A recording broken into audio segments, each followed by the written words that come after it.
Good morning साथियों और मित्रों, भाई एवं बहनों। ठीक है, आपका स्वागत है pick the fight civil service academy में, जो कि आज आप लोग के लिए लाए हैं गुलाम वंश के जितने भी क्वेश्चन इंपॉर्टेंट बनते हैं उसके दृष्टिकोण से, एग्ज़ाम के पॉइंट ऑफ व्यू से सारा क्वेश्चन इंपॉर्टेंट रहने वाला है आज। ठीक है, इसलिए वन बाय वन करके आप लोग ध्यानपूर्वक इसे देखें। ठीक है, पहला क्वेश्चन क्या है? दिल्ली का पहला मुस्लिम शासक कौन था? दिल्ली का पहला मुस्लिम शासक कौन था? दिल्ली का पहला मुस्लिम शासक कौन था? इसका आंसर आप लोग भी कर सकते हैं। ठीक है, दिल्ली का पहला मुस्लिम शासक कौन था? कुतुबुद्दीन ऐबक। यानी इस क्वेश्चन का राइट आंसर होता है कुतुबुद्दीन ऐबक। और अकबर तो पता ही है आपको, मुग़ल वंश का था। शाहजहाँ भी मुग़ल वंश था। अलाउद्दीन खिलजी वंश का था। ठीक है, नेक्स्ट क्वेश्चन की ओर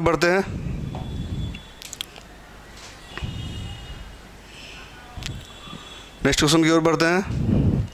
गुलाम वंश का प्रथम शासक कौन हुआ? गुलाम वंश का प्रथम शासक कौन हुआ? कुतुबुद्दीन ऐबक हुआ। ठीक है, इस क्वेश्चन का राइट आंसर क्या होता है? कुतुबुद्दीन ऐबक, यानी ऑप्शन ए। ठीक है, उसके बाद आराम शाह आता है। कुतुबुद्दीन ऐबक के बाद आराम शाह 8 माह तक शासन करता है। उसके बाद इल्तुतमिश आता है। इल्तुतमिश और रजिया सुल्तान के बीच में एक शासक जरूर आता है, इसका नाम है रुकनुद्दीन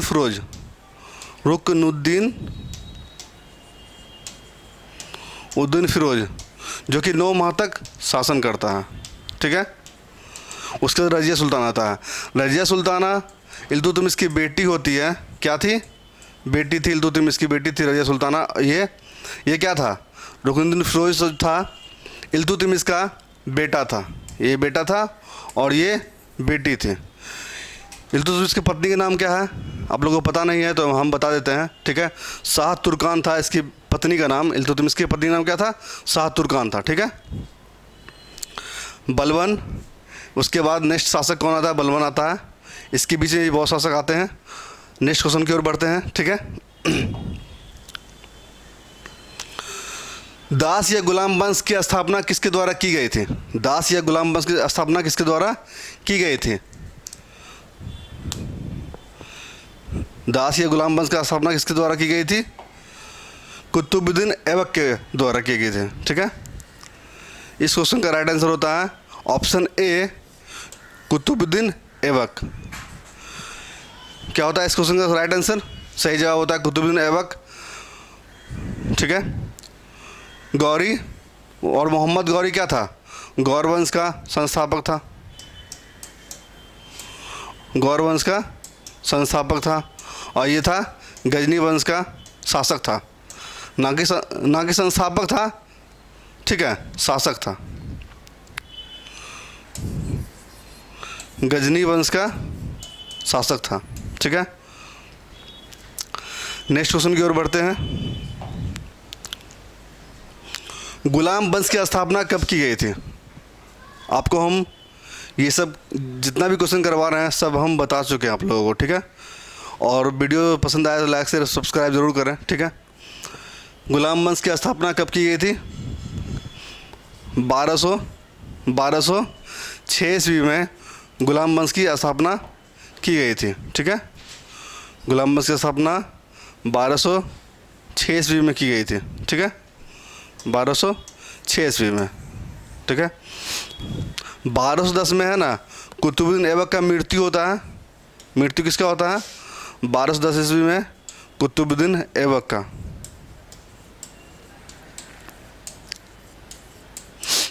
कुतुबुद्दीन ऐबक का क्या होता है? मृत्यु होता है 1210 ईस्वी में। चौगान खेलने के दौरान घोड़े से गिर जाता है, जिसकी वजह से इसका कुतुबुद्दीन ऐबक का मृत्यु हो जाता है। गुलाम वंश की स्थापना कब हुई थी? 1206 ईस्वी में।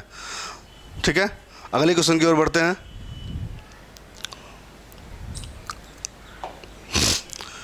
दिल्ली के सुल्तान का पद संभालने से पहले कुतुबुद्दीन कहाँ का गवर्नर था?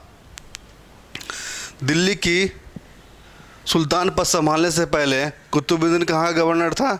दिल्ली का गवर्नर था। ठीक है, इसका आंसर हो जाएगा दिल्ली, ऑप्शन बी यानी, ठीक है। अगर आगरा में क्या है पता आप लोग को? ताजमहल। लाहौर में क्या है? लाहौर में कुतुबुद्दीन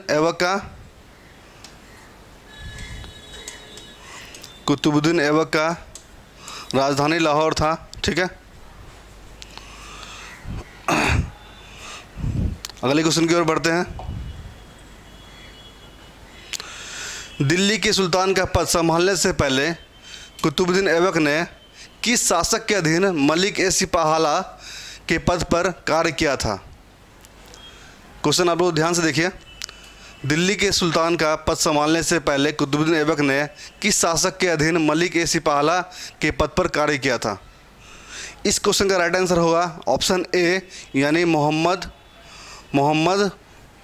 गौरी होगा। इस क्वेश्चन का राइट आंसर क्या होगा? मोहम्मद गौरी होगा। इस क्वेश्चन का राइट आंसर क्या होगा? मोहम्मद गौरी, ठीक है। नेक्स्ट क्वेश्चन की ओर बढ़ते हैं।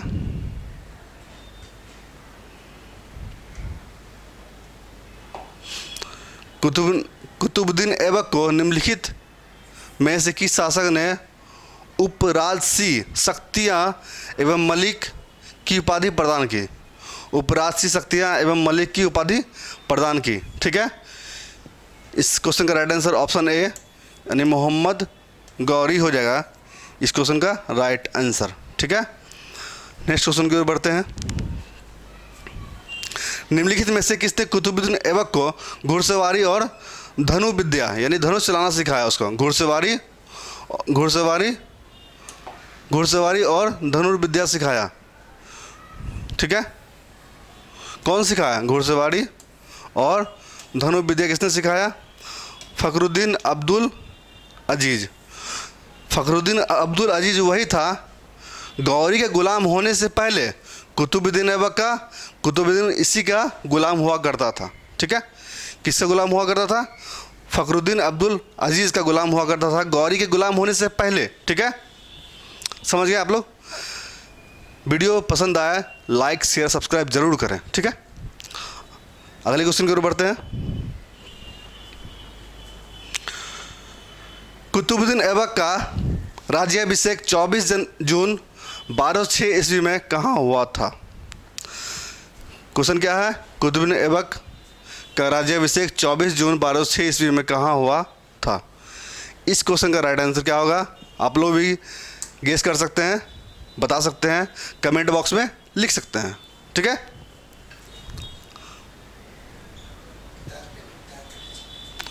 ठीक है, लाहौर में। इस क्वेश्चन का राइट आंसर क्या होता है? इस क्वेश्चन का राइट आंसर लाहौर में अपना राज्याभिषेक करवाता है, यानी इस क्वेश्चन का राइट आंसर होगा लाहौर, यानी ऑप्शन सी हो जाएगा इस क्वेश्चन का सही जवाब। अगले क्वेश्चन की ओर बढ़ते हैं।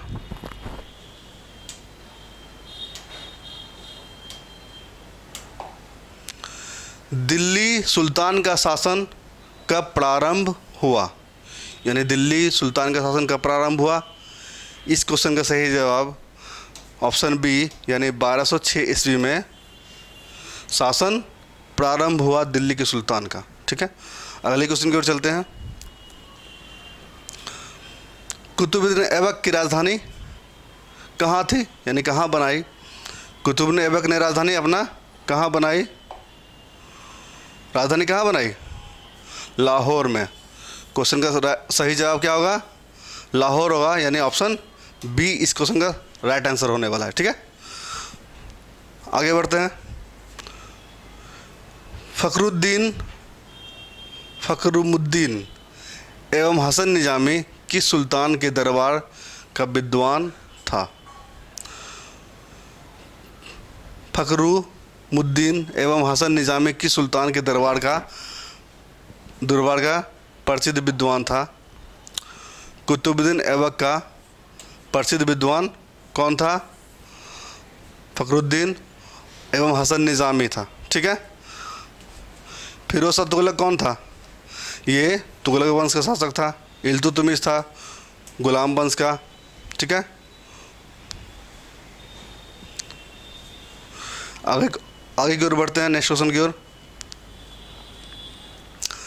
प्रारंभ में कुरान पढ़ना सीख जाने के कारण निम्नलिखित में से कौन कुरान या कुरान खा के नाम से प्रसिद्ध हुआ? कुरानों को अध्ययन करने वाला को कुरान खा कहा जाता था उस समय। ठीक है, इस क्वेश्चन का राइट आंसर क्या हो जाएगा? ऑप्शन डी यानी कुतुबुद्दीन ऐबक होगा। ठीक है, कुतुबुद्दीन ऐबक होगा। इस क्वेश्चन का राइट आंसर क्या होगा? कुतुबुद्दीन ऐबक। नेक्स्ट क्वेश्चन की ओर बढ़ते हैं। ठीक है,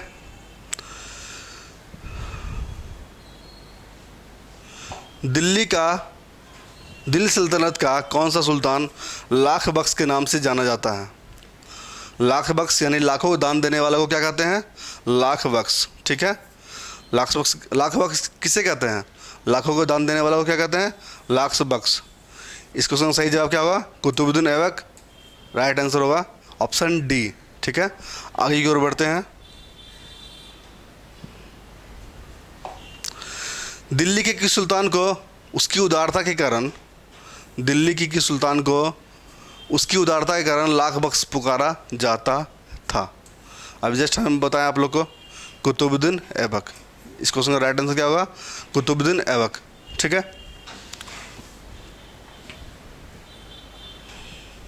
नेक्स्ट क्वेश्चन की ओर बढ़ते हैं। ठीक है, दिल्ली के किस सुल्तान को दानशीलता एवं उदारता के कारण मिन्हाज के द्वारा हातिम द्वितीय की संज्ञा दी गई थी? हातिम द्वितीय की संज्ञा दी गई थी, किसे दी गई थी?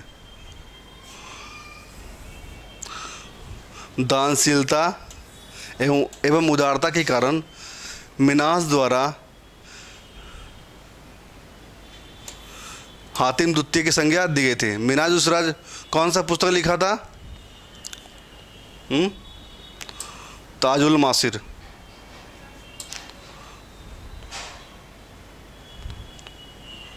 एक मिनट।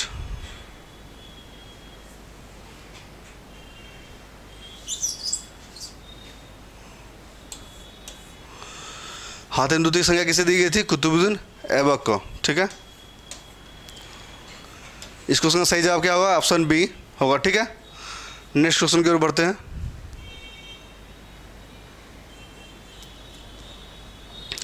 निम्नलिखित में से कौन कुतुबुद्दीन ऐबक द्वारा निर्मित नहीं कराया गया था?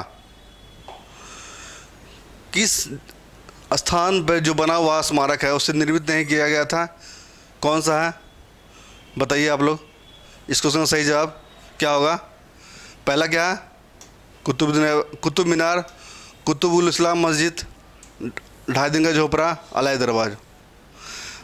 इस क्वेश्चन का सही जवाब होगा अलाई दरवाज़ा, क्योंकि इसका निर्माण कुतुबुद्दीन ऐबक द्वारा नहीं किया गया था। बाकी तीनों का निर्माण कुतुबुद्दीन ऐबक द्वारा किया गया था। कुतुब मीनार कहाँ है? आप लोग को पता है, दिल्ली में ही है, दिल्ली में। ठीक है, ये भी दिल्ली में है। कुतुबुल इस्लाम मस्जिद दिल्ली में है। ठीक है, ढाई दिन का झोपड़ा क्या है? एक मस्जिद है। क्या है? एक मस्जिद है जो कि अजमेर में है। अजमेर में है। ये क्या है? अजमेर में स्थित है। और अलाई दरवाज़ा का निर्माण किसने करवाया था? अलाउद्दीन खिलजी, जो खिलजी वंश का शासक था। अलाउद्दीन खिलजी, जो खिलजी वंश का शासक था। अलाउद्दीन खिलजी क्या निर्माण करवाया था? अलाई दरवाज़ा। ठीक है, नेक्स्ट क्वेश्चन की ओर बढ़ते हैं। ढाई दिन का झोपड़ा नामक मस्जिद का निर्माण किसने करवाया था? अभी जस्ट हम बताए थे। ढाई दिन के झोपड़ा का निर्माण यानी ये क्या था? मस्जिद एक था। किसने बनवाया था? कुतुबुद्दीन ऐबक ने बनवाया था। ठीक है, इसे ढाई दिन का झोपड़ा क्यों कहा जाता है? आप लोग को अगर पता है तो बताइए कमेंट बॉक्स में। ठीक है, अगर नहीं पता तो हम बताते हैं आपको। क्योंकि ये इसे 60 घंटे में बनाकर कंप्लीट कर दिया गया था।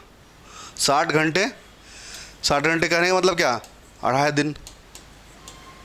60 घंटा में से क्या किया, बना के कंप्लीट करवा दिया गया था कुतुबुद्दीन ऐबक के द्वारा। ठीक है, नेक्स्ट क्वेश्चन की ओर बढ़ते हैं।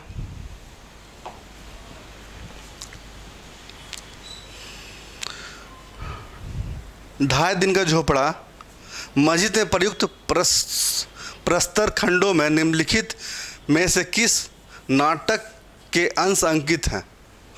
ढाई दिन का झोपड़ा मस्जिद में प्रयुक्त प्रस्तर खंडों में निम्न में से किस नाटक का अंश अंकित है? इसका सही जवाब होगा ऑप्शन डी होगा, यानी हरी केली। हरी केली के नाटक का वर्णन मिलता है इस ढाई दिन का झोपड़ा में। ठीक है, नेक्स्ट क्वेश्चन की ओर चलते हैं। इसका आंसर आप लोग कमेंट बॉक्स में ज़रूर दीजिएगा। ठीक है, ढाई दिन का झोपड़ा मस्जिद कहाँ स्थित है, अभी हम जस्ट बताएं आप लोगों को। ठीक है, ढाई दिन का झोपड़ा कहाँ है, बताइए आप लोग। ढाई दिन का झोपड़ा अजमेर में पड़ता है, जो भी इसका आंसर हम तुरंत बताए हैं अजमेर। ऑप्शन बी इस क्वेश्चन का राइट आंसर होगा। नेक्स्ट क्वेश्चन की ओर चलते हैं।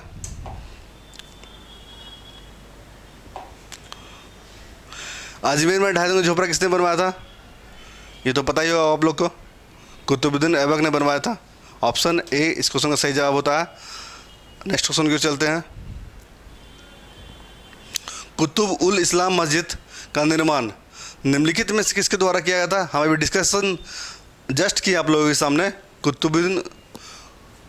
कुतुबुद्दीन ऐबक ने करवाया था कुतुब उल इस्लाम मस्जिद का निर्माण। कुतुब उल इस्लाम मस्जिद का निर्माण किसने करवाया था? कुतुबुद्दीन ऐबक ने करवाया था। ठीक है, कुतुबुद्दीन ऐबक ने करवाया था, यानी इस क्वेश्चन का सही जवाब क्या होगा? ऑप्शन ए कुतुबुद्दीन ऐबक होगा। ठीक है, नेक्स्ट क्वेश्चन की ओर बढ़ते हैं। ठीक है, 23वां क्वेश्चन आपके सामने ये रहा। दिल्ली की कुतुब उल इस्लाम मस्जिद के प्रांगण में प्रसिद्ध लौह स्तंभ किसकी स्मृति में है? दिल्ली की कुतुब इस्लाम मस्जिद के प्रांगण में प्रसिद्ध लौह स्तंभ किसकी स्मृति में है? चंद्र की स्मृति में है। किसकी स्मृति में है? चंद्र की स्मृति में है। ऑप्शन इस क्वेश्चन का सही जवाब क्या होगा? ऑप्शन ए हो जाएगा। ठीक है, चंद्र की स्मृति में। ठीक है, आगे बढ़ते हैं। इंडो इस्लामिक कला का सबसे पहला उदाहरण क्या है? इंडो कला इस्लामिक का सबसे पहला उदाहरण क्या है? इस क्वेश्चन का सही जवाब क्या होगा? कुतुब उल इस्लाम इंडो इस्लामिक कला का सबसे पहला उदाहरण है। ऑप्शन ए इस क्वेश्चन का सही जवाब क्या होगा? ऑप्शन ए हो जाएगा। ठीक है, नेक्स्ट क्वेश्चन की ओर बढ़ते हैं। Question number 25।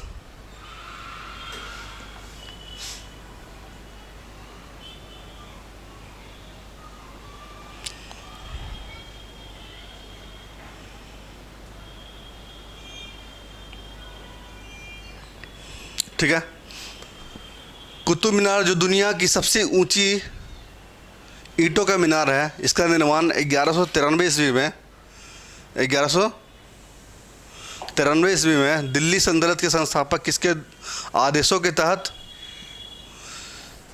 किया गया था? किसके आदेशों के तहत किया गया था? दुनिया की सबसे ऊंची मीनार क्या है? कुतुब मीनार है। इसका निर्माण 1193 ईस्वी में दिल्ली के संस्थापक किसके आदेशों पर के तहत किया गया था? कुतुबुद्दीन ऐबक के आदेशों पर किया गया था।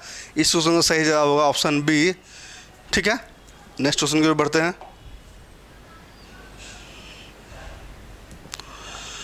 निम्नलिखित में से किसकी स्मृति में प्रसिद्ध कुतुब मीनार कुतुबुद्दीन ऐबक द्वारा बनवाया गया था? प्रसिद्ध कुतुब मीनार किसकी स्मृति में बनवाया गया था, बताइए? कुतुबुद्दीन बख्तियार काकी की स्मृति में बनवाया गया था। ठीक है, इस क्वेश्चन का सही जवाब होगा ऑप्शन ए कुतुबुद्दीन बख्तियार काकी के स्मृति में कुतुब मीनार को बनवाया गया था। नेक्स्ट क्वेश्चन की ओर चलते हैं। Question number 26। निम्नलिखित में से किसने प्रसिद्ध कुतुब मीनार के निर्माण में योगदान नहीं दिया था? क्वेश्चन ध्यान से सुनिएगा।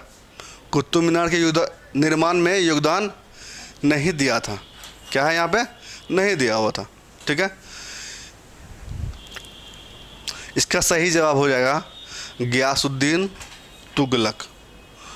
गियासुद्दीन तुगलक इसका सही विकल्प हो जाएगा ऑप्शन सी, यानी राइट ऑप्शन क्या होगा, ऑप्शन सी गियासुद्दीन तुगलक इस क्वेश्चन का राइट आंसर हो जाएगा, ठीक है। लेकिन हाँ, अब ध्यान देने वाली बात यह है, कुतुब मीनार का मतलब नींव किसने डाला, यानी निर्माण किसने स्टार्ट किया। निर्माण कुतुब मीनार ने किया। इसको पूरा किसने करवाया था, पूरा किसने करवाया था, इल्तुतमिश ने करवाया था। भूकंप से क्षतिग्रस्त हो जाने के कारण कुतुब मीनार का तीसरा, चौथा, पांचवा मंजिल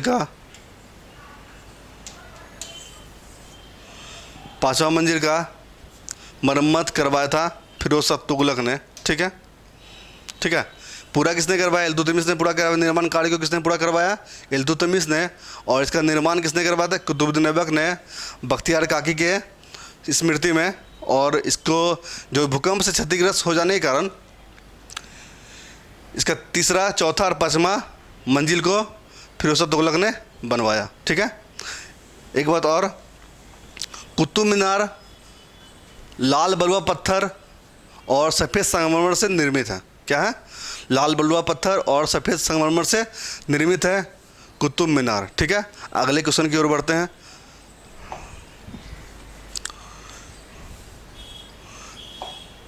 अट्ठाईसवां क्वेश्चन क्या है, कुतुब मीनार कहाँ स्थित है। बच्चों वाला क्वेश्चन, कुतुब मीनार कहाँ स्थित है, ये तो पता ही आप लोग को, दिल्ली में स्थित है। इसका सही जवाब क्या होगा, ऑप्शन ए दिल्ली। आगे की ओर बढ़ते हैं। किस शताब्दी में दिल्ली का कुतुब मीनार बनवाया गया था, यानी 1100 क्या हुआ, 1193 में इसका निर्माण किया गया था, यानी क्या हो गया, ठीक है, कुतुबुद्दीन ऐबक के द्वारा, ठीक है। तो इसका राइट आंसर क्या होगा, ऑप्शन ए हो जाएगा, 12वीं शताब्दी में इसको बनवाया गया था। नेक्स्ट क्वेश्चन की ओर बढ़ते हैं। कुतुब मीनार के संबंध में निम्नलिखित में कौन सा कथन सत्य नहीं है। ऑप्शन पढ़िए, कौन सा कथन क्या है, सत्य नहीं है। यह इल्तुतमिश द्वारा पूरी की गई थी, ये तो सही होगा बिल्कुल, ठीक है। यह एक 4 मंजिली संरचना है, ऊपर की ओर इसकी परिधि कम होती गई, ये भी सही है। प्रारंभिक 3 मंजिलों का अधियोजना में भिन्नता है, ये 4 मंजिल नहीं होगा, यहाँ पे 5 मंजिल था, ठीक है। इसका ऑप्शन क्या होगा, ऑप्शन बी इस क्वेश्चन का राइट आंसर होगा। नेक्स्ट क्वेश्चन की ओर बढ़ते हैं।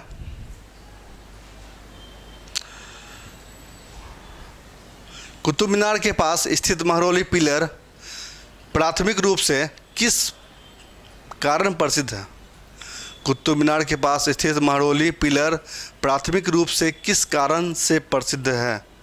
इस क्वेश्चन का सही जवाब होगा ऑप्शन सी हो जाएगा, ठीक है, ऑप्शन सी हो जाएगा, उत्कृष्ट गुणवत्ता की इस्पात के कारण। उत्कृष्ट गुणवत्ता की इस्पात के कारण ये क्या है, प्राथमिक रूप के लिए प्रसिद्ध है, ये ऑप्शन सी इस क्वेश्चन का सही जवाब होगा। नेक्स्ट क्वेश्चन की ओर चलते हैं। लौह स्तंभ कहाँ स्थित है। लौह स्तंभ कहाँ स्थित है, इस क्वेश्चन का सही जवाब क्या होगा, ऑप्शन ए कुतुब मीनार भवन समूह, ठीक है। इस क्वेश्चन का सही जवाब क्या होगा, कुतुब मीनार भवन समूह। आगे की ओर बढ़ते हैं।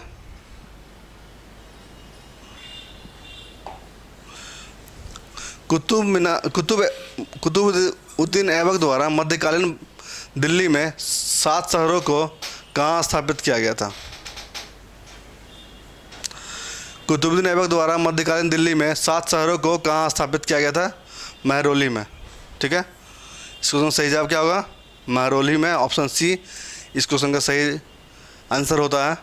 ठीक है दोस्तों, आप लोगों के लिए एक महत्वपूर्ण सूचना ये है कि बिहार पुलिस का एग्ज़ाम डेट आ चुका है। ठीक है, बिहार कांस्टेबल जो वैकेंसी निकला था 21,391, उसका नोटिस, एग्ज़ाम नोटिस जारी हो चुका है।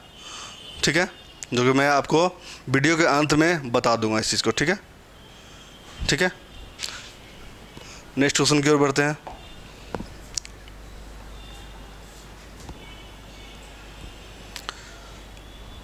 कुतुबुद्दीन ऐबक का सहायक सेनापति कौन था? कुतुबुद्दीन ऐबक का सहायक सेनापति कौन था? इसका आंसर बताइए। बख्तियार खिलजी था। क्या था? ऑप्शन ए, इस क्वेश्चन का सही जवाब क्या होगा? बख्तियार खिलजी। ठीक है, ये दोनों था ना, एकदम प्रबल विरोधी था कुतुबुद्दीन ऐबक का। ठीक है, ठीक है ना। नेक्स्ट क्वेश्चन की ओर बढ़ते हैं।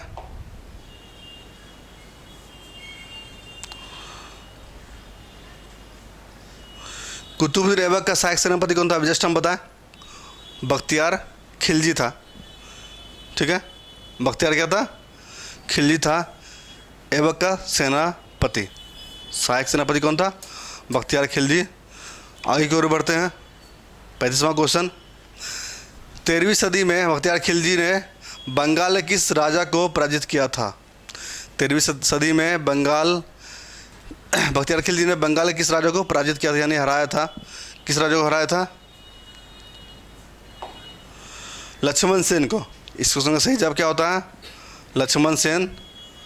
ऑप्शन बी, इस क्वेश्चन का सही जवाब होता है लक्ष्मण सेन को हराया था। किसने हराया था? बख्तियार खिलजी ने लक्ष्मण सेन को पराजित किया था। आगे और बढ़िए, नेक्स्ट क्वेश्चन की चलते हैं।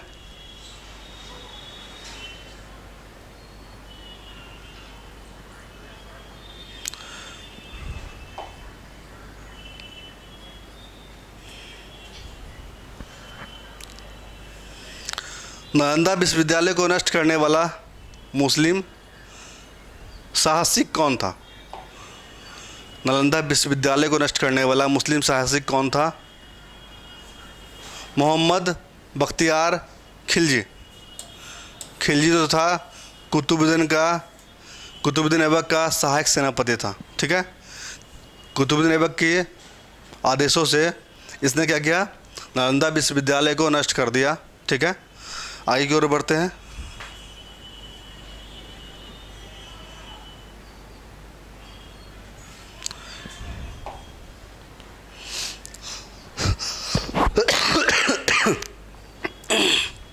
निम्नलिखित में से किसने पंजाब के लिए कुतुबुद्दीन ऐबक से संघर्ष किया? निम्नलिखित में से किसने पंजाब के लिए कुतुबुद्दीन ऐबक से संघर्ष किया? इस क्वेश्चन का सही जवाब होगा आपका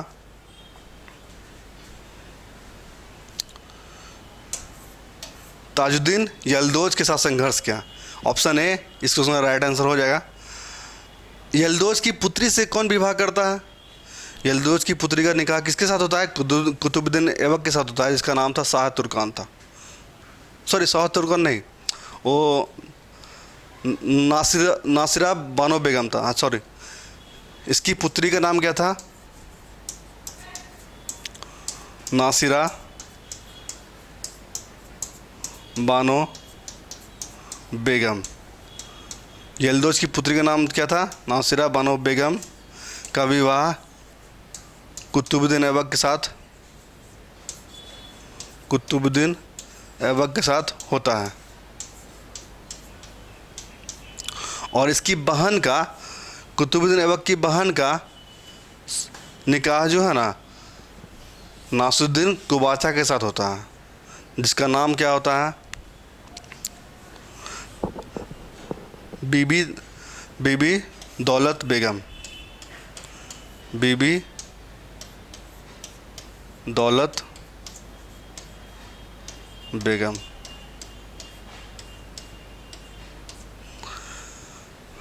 ये कौन था? बीबी दौलत बेगम था कुतुबुद्दीन ऐबक की बहन थी, जिसका निकाह नासुद्दीन कुबाचा के साथ कर दिया जाता है। और यल्दौज की पुत्री का निकाह किसके साथ होता है? नासिरा बानो बेगम का निकाह किसके साथ होता है? कुतुबुद्दीन ऐबक के साथ होता है। ठीक है, नेक्स्ट क्वेश्चन की ओर बढ़ते हैं। पोलो या चौगान खेलते समय निम्नलिखित में से किस सुल्तान की मृत्यु हुई? चौगान या पोलो खेलते समय, चौगान या पोलो खेलते समय निम्नलिखित में किस सुल्तान की मृत्यु हुई? कुतुबुद्दीन ऐबक की मृत्यु हो जाती है। ठीक है, इसकी राजधानी कहाँ थी? लाहौर थी। ठीक है, इल्तुतमिश किसका दामाद था? कुतुबुद्दीन ऐबक का दामाद और गुलाम था। इसकी बेटी के साथ, कुतुबुद्दीन अपनी बेटी के साथ इसका निकाह कर देता है। ठीक है, किसका निकाह करता है?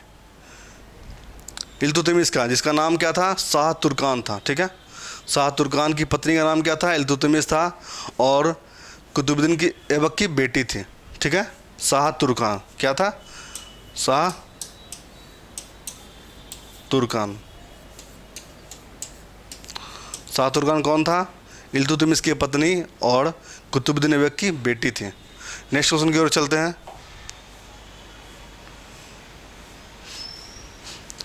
कुतुबुद्दीन ऐबक को कहाँ दफनाया गया था? कुतुबुद्दीन ऐबक को कहाँ दफनाया गया था? लाहौर में दफनाया गया था। ठीक है, इस क्वेश्चन का सही जवाब होगा लाहौर, ऑप्शन डी आंसर हो जाएगा। नेक्स्ट क्वेश्चन की ओर चलते हैं।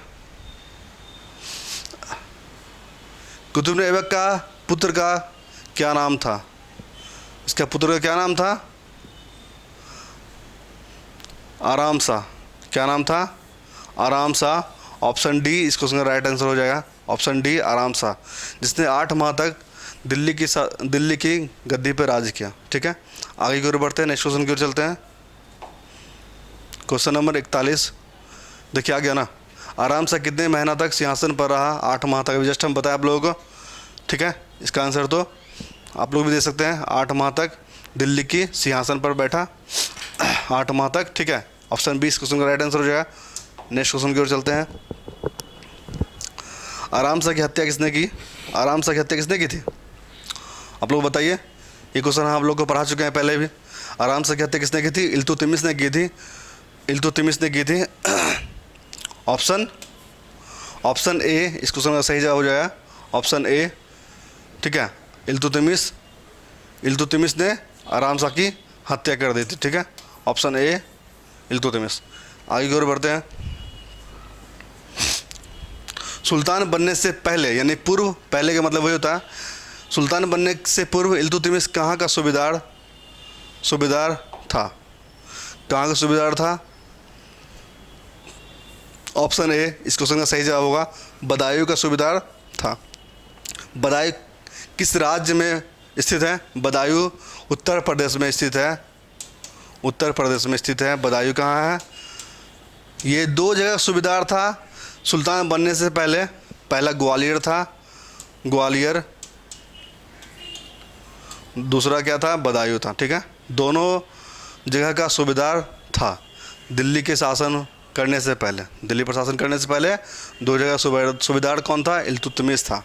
ठीक है, नेक्स्ट क्वेश्चन की ओर चलते हैं।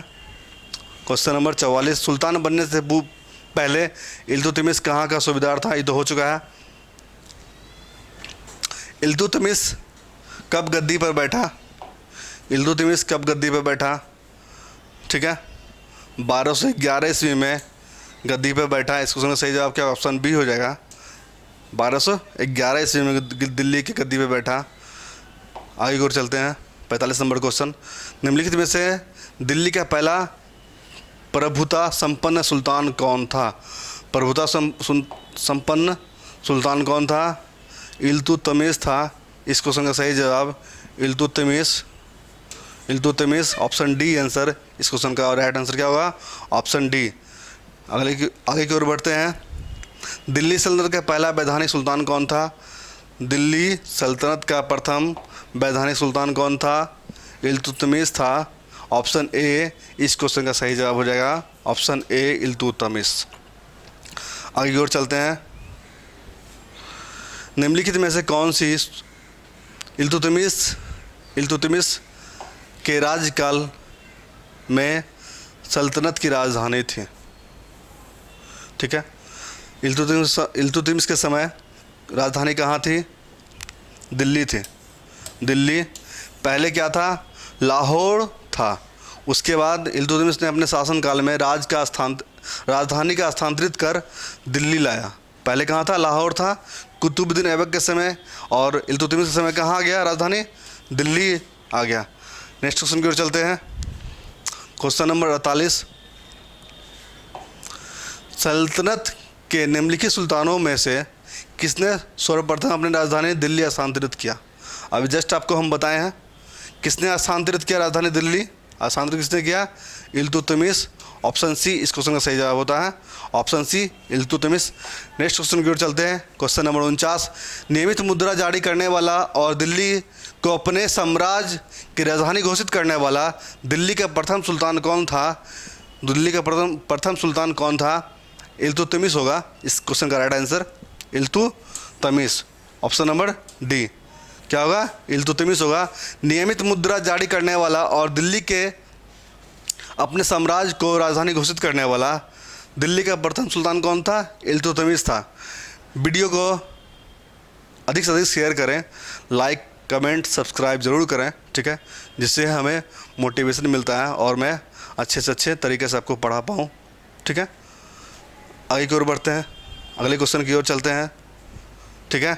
Question number 50। क्वेश्चन नंबर 50 क्या कहता है? उत्तर भारत में चांदी का सिक्का यानी टंका, चांदी का सिक्का जारी करने वाला मध्यकालीन शासक कौन था? इल्तुतमिश होगा इस क्वेश्चन का सही जवाब।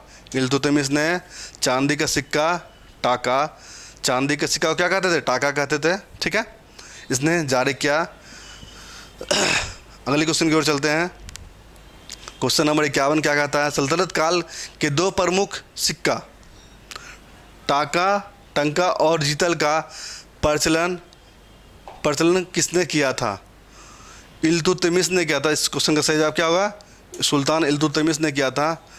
ये क्या था? चांदी का बना हुआ था, चांदी का सिक्का था। टंका क्या कहते हैं? चांदी का। और ये तांबा क्या था? जीतल, तांबा था जीतल का, ठीक है, तांबा, ठीक है। नेक्स्ट क्वेश्चन की ओर चलते हैं।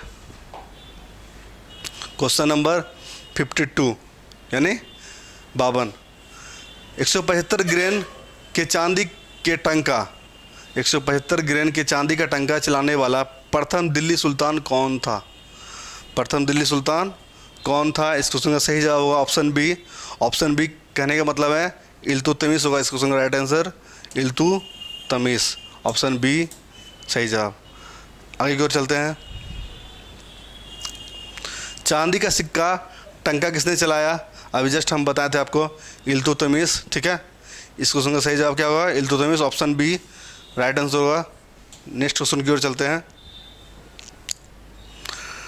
54 नंबर क्वेश्चन क्या कहता है? टंकों पर टकसाल का नाम अंकित करने वाला प्रथम शासक कौन था?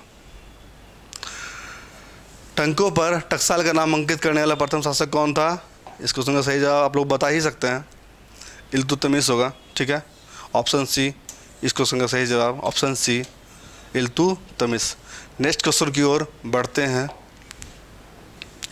क्वेश्चन नंबर 55, सर्वप्रथम शुद्ध अरबी सिक्के किसने चलाया था? ये भी क्या होगा? शुद्ध अरबी सिक्के किसने चलाया था? इल्तुतमिश ने चलवाया था। शुद्ध अरबी सिक्के किसने चलाया था? इल्तुतमिश ने चलाया था। ऑप्शन बी सही जवाब हो जाएगा। आगे की ओर चलते हैं। अगले question, question number 56, Khwaja Muddin Chishti का दरगाह किसने बनवाया था? ख्वाजा मुद्दीन चिश्ती का दरगाह किसने बनवाया था? इस क्वेश्चन का भी सही जवाब क्या होगा? ऑप्शन बी यानी इल्तुतमिश होगा, ठीक है। ख्वाजा मुद्दीन चिश्ती का दरगाह किसने बनवाया था? मुद्दीन चिश्ती। आगे की ओर चलते हैं। क्वेश्चन नंबर 57, इल्तुतमिश ने कौन सी उपाधि धारण की थी? इल्तुतमिश ने कौन सी उपाधि धारण की थी? ऑप्शन क्या है? नासिर अमीर उल मोमिन की उपाधि, नासिर अमीर उल मोमिन की उपाधि धारण की थी। नासिर अमीर उल मोमिन की उपाधि धारण की थी इल्तुतमिश ने। उल्लू खां की उपाधि कौन धारण किया था? बलबन ने धारण किया था, ठीक है, बलबन। उल्लू खां की उपाधि बलबन ने धारण किया। लेकिन किसने दिया था इसको उलुग खां की उपाधि? नासिरुद्दीन महमूद, जो इसका दामाद था, ठीक है। किसका दामाद था? बलबन का दामाद था। उसने उलुग खां की उपाधि बलबन को दिया था। हातिम द्वितीय की उपाधि किसको दिया गया था? कुतुबुद्दीन ऐबक को हातिम द्वितीय की उपाधि कुतुबुद्दीन ऐबक को दिया गया था। और लाख बख्श भी कुतुबुद्दीन ऐबक को कहा जाता है। कुतुबुद्दीन ऐबक को लाख बख्श भी कहा जाता है।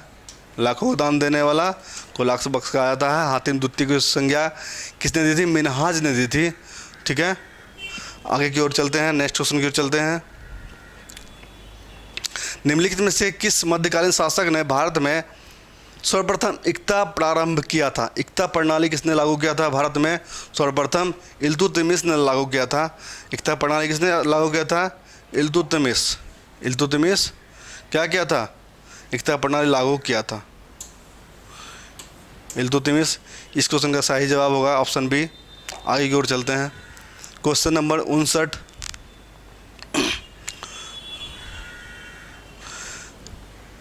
दिल्ली में मदरसाए मुइज नामक मदरसे की स्थापना किसने किया था? मदरसाए मुइज नामक मदरसे की स्थापना किसने किया? दिल्ली में किसने किया था? इस क्वेश्चन का सही जवाब बताना है आप लोग को। मदरसाए मुइज की स्थापना किसने करवाया था? इल्तुतमिश। इस क्वेश्चन का भी सही जवाब क्या होगा? इल्तुतमिश हो जाएगा, ठीक है। इल्तुतमिश हो जाएगा, ऑप्शन ए इस क्वेश्चन का सही जवाब होता है, ठीक है। आगे की ओर बढ़ते हैं, क्वेश्चन नंबर 60। इल्तुतमिश ने बिहार में अपना प्रथम सूबेदार किसे नियुक्त किया था? वीवीआई क्वेश्चन, इसे नोट कर लीजिए आप लोग, एकदम वीवीआई मोस्ट वीवीआई क्वेश्चन है, ठीक है।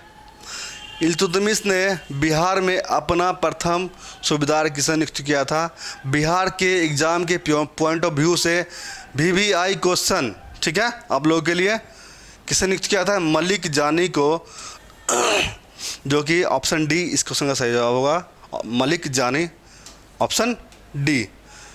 नेक्स्ट क्वेश्चन की ओर चलते हैं, क्वेश्चन नंबर 61। निम्नलिखित में से किसने तुर्कान चहलगानी 40 गुलाम सरदारों का गुट का गठन किसने किया था? 40 गुलाम सरदारों का गठन किसने किया था? इल्तुतमिश ने किया था, ठीक है। इस क्वेश्चन का भी सही आंसर क्या हो जाएगा? आपका इल्तुतमिश हो जाएगा, यानी ऑप्शन ए इस क्वेश्चन का राइट आंसर क्या होगा? ऑप्शन ए इल्तुतमिश होगा, जिसने तुर्कान चहलगानी का गठन किया था। तुर्कान चहलगानी का गठन किसने किया था? इल्तुतमिश। नेक्स्ट क्वेश्चन की ओर चलते हैं, क्वेश्चन नंबर 62 देखेंगे हम लोग। निम्नलिखित में से किस सुल्तान ने ईरान की राजतंत्रीय परंपराओं को ग्रहण किया तथा उन्हें भारतीय वातावरण में सम्मिलित किया? इसका राइट आंसर क्या होगा? इस क्वेश्चन का राइट आंसर क्या हो जाएगा? इल्तुतमिश होगा इसका right answer, option B right answer. जितना भी हम एमसीक्यू करवा रहे हैं, इससे वनडे एग्जाम में एक भी क्वेश्चन छूटने नहीं पाएगा आपका, ठीक है। छूटना ही नहीं चाहिए, ना ही छूट पाएगा, ठीक है। आगे की ओर चलते हैं, क्वेश्चन नंबर 63। निम्न में से किस सुल्तान ने खलीफा से खिलअत प्राप्त किया? निम्नलिखित में से किस सुल्तान ने खलीफा से खिलअत प्राप्त किया? इस क्वेश्चन का सही जवाब क्या होगा? सुल्तान इल्तुतमिश खलीफा से खिलअत प्राप्त किया, ऑप्शन ए इस क्वेश्चन का सही जवाब क्या होगा? Option A. आगे की ओर चलते हैं, प्रथम सुल्तान जिसने दोआब की आर्थिक क्षमता समझी। प्रथम सुल्तान जिसने दोआब की आर्थिक क्षमता समझी कौन था? इस क्वेश्चन का भी सही जवाब होगा इल्तुतमिश हो जाएगा, ठीक है। प्रथम सुल्तान जिसने दोआब की आर्थिक क्षमता समझी कौन था? इल्तुतमिश था, ऑप्शन ए इस क्वेश्चन का सही जवाब हो जाएगा, ऑप्शन ए। आगे की ओर चलते हैं,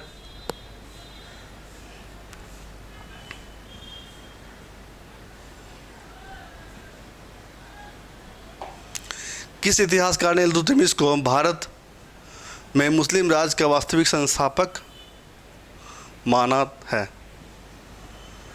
भारत में मुस्लिम राज का वास्तविक संस्थापक माना है आर.पी. त्रिपाठी। इस क्वेश्चन का सही जवाब क्या होगा? आर.पी. त्रिपाठी ने इससे माना था क्या? वास्तविक संस्थापक माना था। किस इतिहासकार ने? ये क्या था? एक इतिहासकार था ने इल्तुतमिश को भारत में मुस्लिम राज का वास्तविक संस्थापक माना है। नेक्स्ट क्वेश्चन की ओर चलते हैं। क्वेश्चन नंबर 65, निम्नलिखित में से किस इतिहासकार ने लिखा है कि इल्तुतमिश सभी गुलाम सुल्तानों में महान है? सभी इल्तुतमिश ने सभी गुलाम सुल्तानों में महान है। इस क्वेश्चन का राइट आंसर होगा ऑप्शन डी, बुलजले-हेग। बुलजले-हेग इस क्वेश्चन का सही जवाब होगा। बुलजले-हेग ने इल्तुतमिश सभी गुलाम सुल्तानों में महान था। आगे की ओर चलते हैं। निम्नलिखित सुल्तानों में कौन एक इल्तुतमिश का संतान नहीं था किंतु उसके वंश का अंतिम उत्तराधिकारी था? किंतु उसके वंश का अंतिम उत्तराधिकारी कौन था?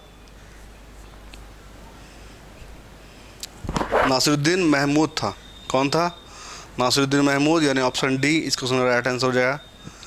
इसका कोई संतान नहीं था किंतु उसके वंश का अंतिम उत्तराधिकारी था। वंश का क्या था?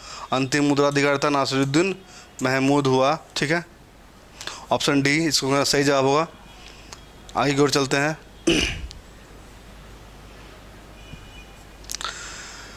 भारत अरब नहीं है, इसे दारुल इस्लाम में परिवर्तित करना व्यावहारिक रूप से संभव नहीं है। यह कथन किससे जुड़ा हुआ है? यह कथन किससे जुड़ा हुआ है?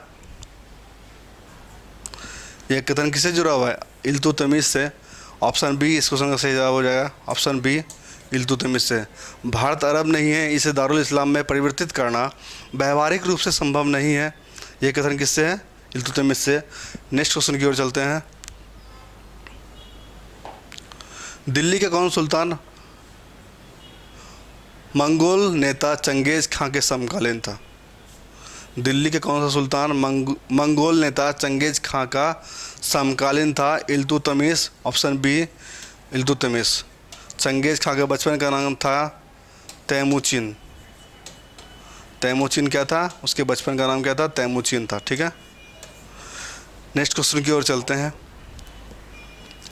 चंगेज खां के नेतृत्व में मंगोलों ने भारत में किस समय आक्रमण किया था? चंगेज खां के नेतृत्व में मंगोलों ने भारत में किस समय में आक्रमण किया था? इल्तुतमिश होगा इसका right answer, Iltutmish. Option C इस क्वेश्चन का सही जवाब होगा, और ऑप्शन सी। ठीक है, नेक्स्ट क्वेश्चन की ओर चलते हैं। मंगोल आक्रमणकारी चंगेज खां भारत की उत्तर पश्चिम सीमा पर निम्न में से किस काल में आया था? किसके काल में आया था मंगोल आक्रमणकारी चंगेज खां भारत की उत्तर पश्चिम सीमा पर निम्न में से किसके काल में आया था?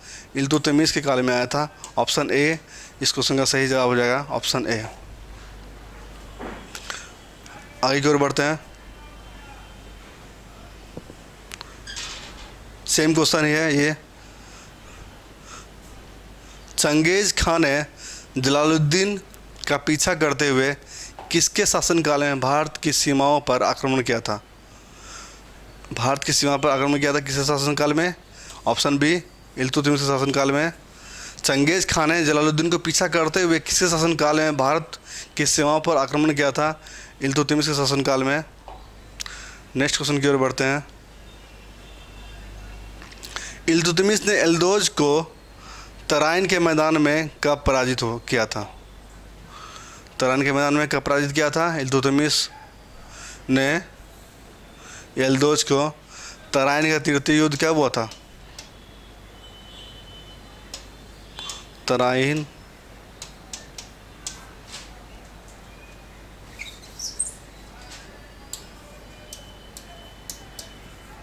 तराइन का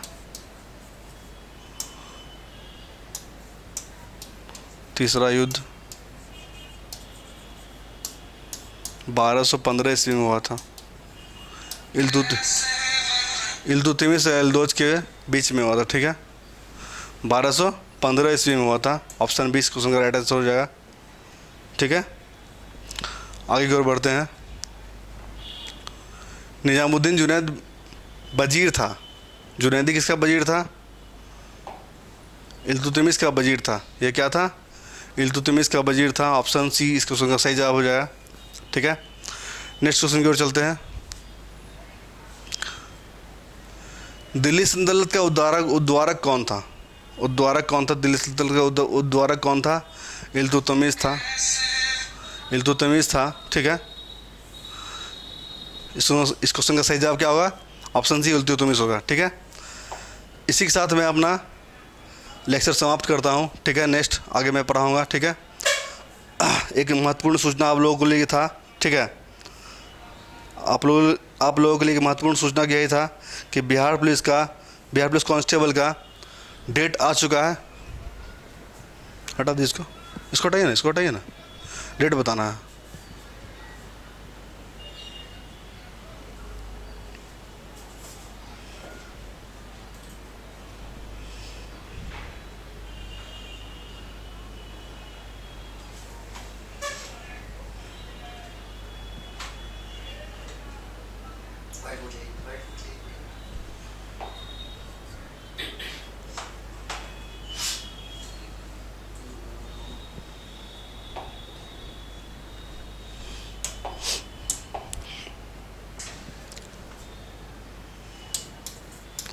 बिहार पुलिस का एग्ज़ाम डेट आ चुका है, ठीक है। अब इसी को मद्देनजर रखते हुए इसकी आप तैयारी में अच्छे से लग जाइए, ठीक है। जो कि डेट है आपका 20/9/2023, 7/10/2023, 15/10/2023। ये 3 डेट में एग्ज़ाम होने वाला है, ठीक है। ये 3 डेट में एग्ज़ाम होने, रविवार का दिन होगा, तीनों दिन संडे पड़ेगा, संडे होगा तीनों दिन, ठीक है। 20, 7 और 15 को एग्ज़ाम होने वाला है। 2 पाली में एग्ज़ाम होने वाला है, ठीक है। इसलिए आप लोग एग्ज़ाम को मद्देनजर रखते हुए अच्छे से तैयारी कीजिए, ठीक है। धन्यवाद। आज का सेशन यहीं समाप्त करते हैं। धन्यवाद।